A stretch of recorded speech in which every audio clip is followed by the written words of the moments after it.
Alright, so today it's Foundation Friday. This is where I try out a new foundation every single Friday on my channel. I have a whole playlist linked down below. I've done tons of, I don't even know how many Foundation Fridays I've done at this point. Today for Foundation Friday, we're doing something a little bit different. I was on Sephora doing my nightly scroll like usual, and I think it was on the homepage where the foundation finder thing popped up, and instantly I was like, that would be a cool video to take the quiz, see what foundations Sephora recommends to me, actually purchase one of the foundations, and then review it for you guys and see how accurate their quiz was and see if I like it or not. Wow, I just said all that in one take. That was pretty good. I've never taken their foundation finder quiz. I don't know if it's a new thing that's on there or if it's been around for a while. So we're gonna go through the foundation finder. I took this screen grab as I was doing it for the first time. So the first question that they ask you is, what kind of coverage are you looking for? You guys can guess what I chose. Give me that full coverage, bro. What kind of finish would you like?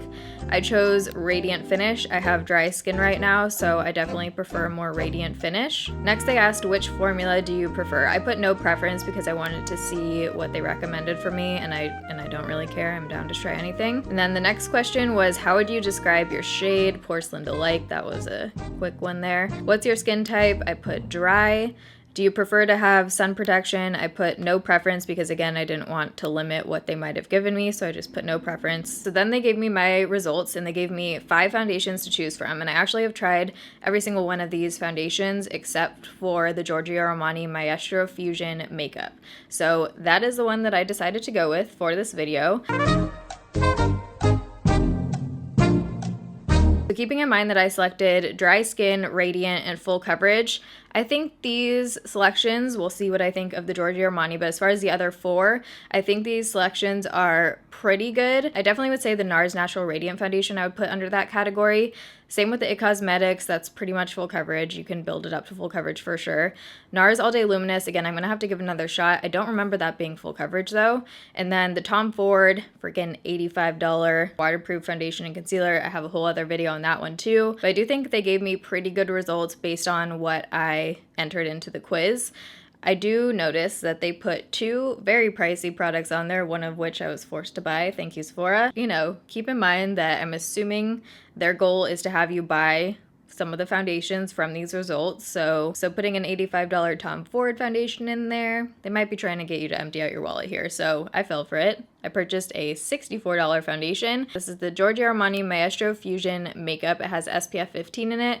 This retails for $64 and you get 1 fluid ounce of product in here. Most Giorgio Armani foundations retail for $64. I actually just reviewed another one, the Luminous Silk Foundation, in 15 Days of Foundation. So on Sephora's website, this only comes in 11 shades, but on Giorgio Armani's website, it comes in 16 shades. So if your shade is not listed on Sephora, you might have to check it out on Giorgio Armani. The lightest shade 2 said fair with warm undertones. The next up, shade 3 said fair with neutral undertones, so I went with the shade 3 because I do have more neutral undertones than warm undertones. And I personally find that if the undertone is closer to my skin tone, it can make the foundation look a lot better and closer of a shade match, even if the actual shade is a little bit dark. So I typically read the descriptions and will go for something that says more neutral undertone. So on Sephora's website, I actually think they have the wrong description listed for this product. They have one that's for the primer. It says a lightweight makeup primer, blah, blah, blah. So I'm pretty sure they have the wrong description listed there. So I checked out Giorgio Armani's website and it's a totally different description about a foundation. So it says, brighten your complexion with refining liquid foundation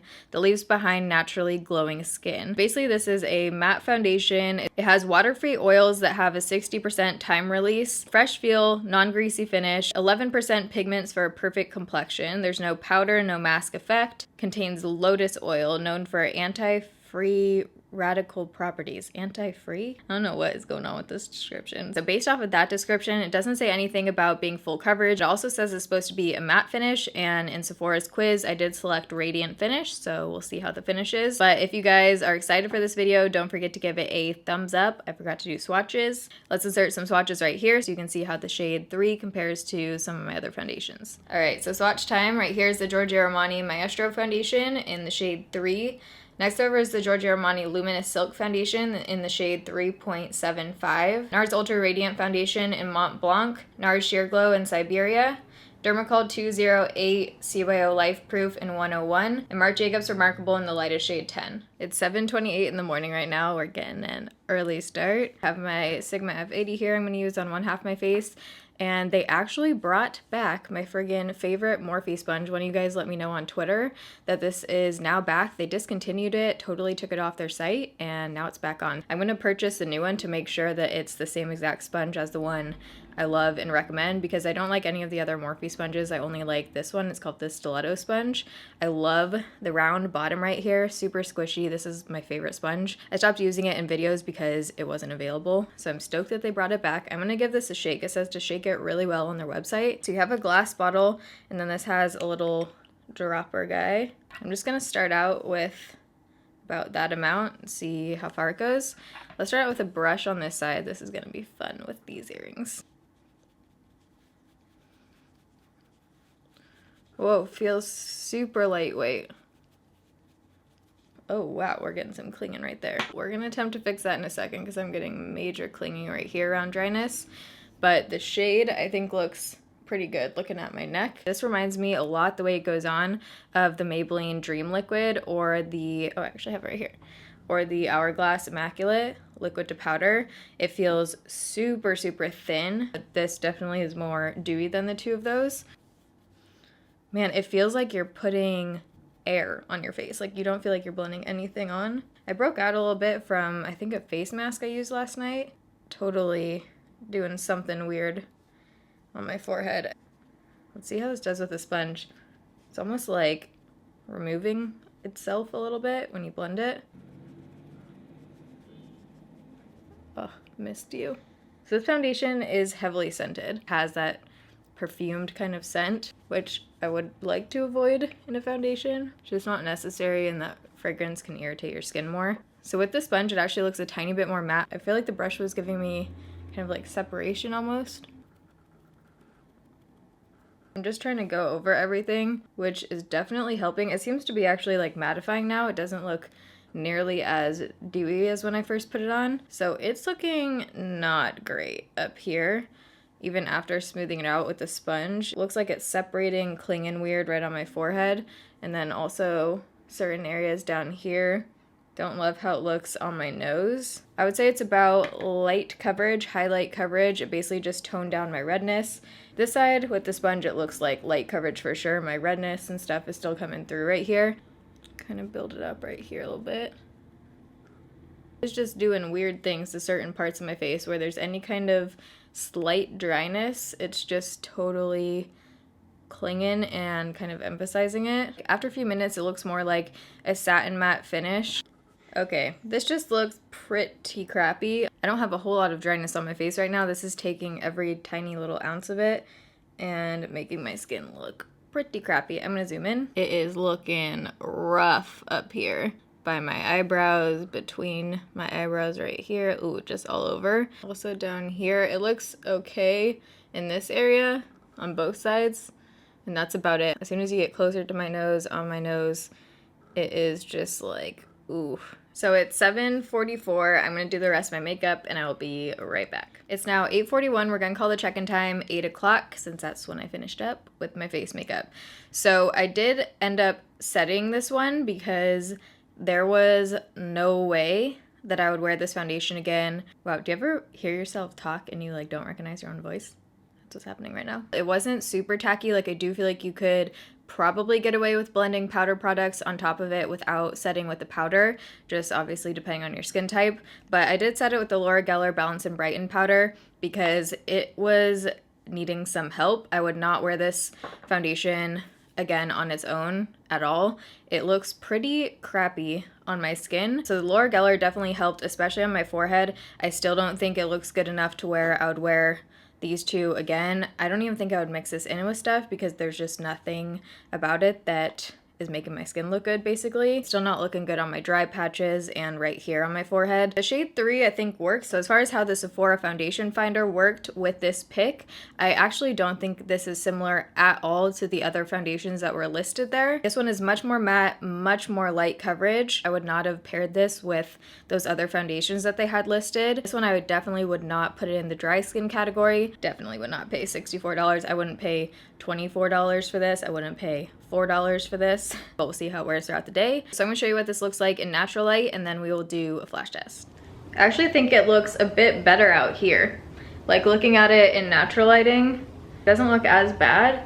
It still definitely does not look good on my forehead, and I wouldn't say it looks good, but I'm gonna zoom in real up close. I think you guys can see that there's just major clinging and texture all up over my forehead. And this is after the powder made it look a bit better. Keep in mind, it looked way worse. And then here's the rest of my face.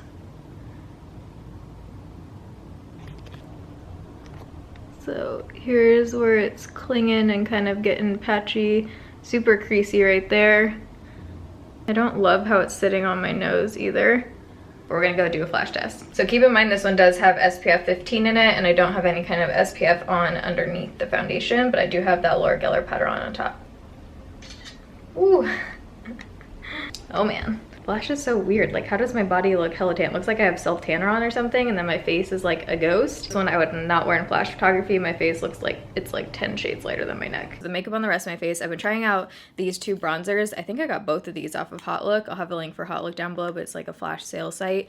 They mark down a ton of makeup. This is the Algenist color correcting bronzing powder. It looks totally different on the face than it looks in the pan. For some reason on my skin it pulls very warm. Like, it's not even looking like it on my finger, but as soon as I put it on my face and start blending it out, it looks a little bit too orangey. I like this Laura Geller bronzer in the shade Sunrise Fair a lot better. I've used this a few times so far, and this one just kind of warms up your face without looking too orangey. So for blush and my eyeshadow, I used the new Pixie and Chloe Morello palette, and I really like Chloe. She seems like a cool girl. She seems funny. The blushes are very pigmented. You just need like a dab and you'll get enough pigmentation on your cheeks, but I just kind of used a mix of these two blushes.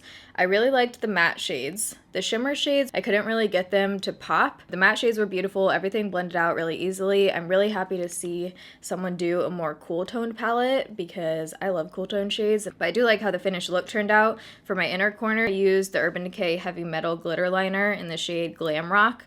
I just popped this glitter right on the inner corner. My lashes are Kiss Gala. Cannot get enough of these lashes. I'm into them. Liner, I've been trying out the Sigma liquid liner pen. This is super matte, super black, but I can't get like the smooth edge on all of the areas, so then I went over it in certain parts with my Physicians Formula. My eyes have been getting super watery lately throughout the day, to where my eye makeup just like completely comes off right here. So we'll see how this one holds up throughout the day too. I haven't worn this for like a full day yet. Where's my highlight? I used the JCat You Glow Girl in Bella Rose. This is one of my all-time favorite face highlighters. So pretty if you want like a pop-in light pink shade. I've been in love with this LA Girl liner. This is in Nonstop Nude. This is one of those liners that just works with so many different lip colors, nudes, and on top I used the new Too Faced, what shade is this? Birthday Suit. These are so nice and moisturizing and creamy feeling. If you have really dry lips like I do right now, it just kind of, oh, and I just had some on my teeth. How long has that been there? They don't feel like ones that aren't gonna slide around.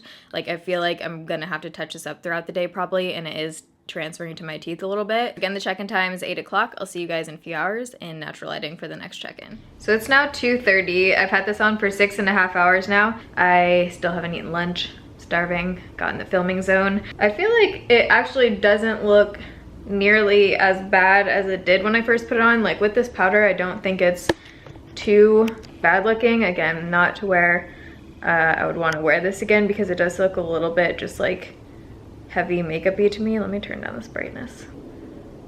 Here's my forehead. It just looks pretty makeup-y and textured. I do feel like I'm getting a lot of creasing. Getting creasing on my upper lip, which I haven't been getting lately. Around my nose, it doesn't look the best.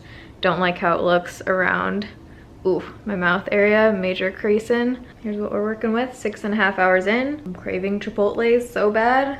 Gonna resist though. I'm on a healthy eating and working out kick right now. Burrito bowl sounds so damn good though. I'll see you guys at the end of the night. So it's what time is it? 6:47, so it's been on for almost 12 hours. I feel like it has looked exactly the same throughout the day. Hasn't gotten any worse or anything. Just wouldn't probably reach for this, especially for the price tag. I just definitely don't love it quite as much as I should for that much. I feel like it's rubbed off a little bit right here. This is kind of where I rest my hand when I work. On this side too, down here. I definitely don't think this one is for dry skin. So as far as the Sephora recommendation thing, I would not have put this under the dry skin category. I think because it's like a serum and super liquidy, it seems like it would be decent for dry skin, but this was such a bad one. So much separation, clung on to any of my dry areas that I have on my face. I just really could not get this one to look semi-decent without having a powder kind of even everything out. So for me, this one's definitely passed. Like I said, I wouldn't purchase this one for $4. Obviously, if you have a different skin type than I do, this one might look totally different, but it just sat horribly on top of my skin. Here's the thing with light coverage foundations for me. I'm totally fine with wearing a light coverage foundation if it doesn't look like I'm wearing makeup. There are definitely foundations I have that are so smoothing and just look like skin, like the Jouer Skin Tint, perfect example. Light coverage, looks like skin, it doesn't look like you have any makeup on your face. And then there are products like this where it's light coverage, but it looks like I have makeup sitting on top of my skin. There's like weird things happening, and for me it's just not even worth putting anything on if that's the result I'm gonna get with a light coverage foundation, and especially one for $64. So if I am using a light coverage foundation, I want it to obviously look good. So that's where I'm at with this foundation, but I hope you guys enjoyed this video idea. If you did, don't forget to give it a thumbs up. And Ulta actually has a similar foundation quiz, so let me know if you want me to do Ulta's. I love you guys. Thanks for watching. See you in my next video. Bye.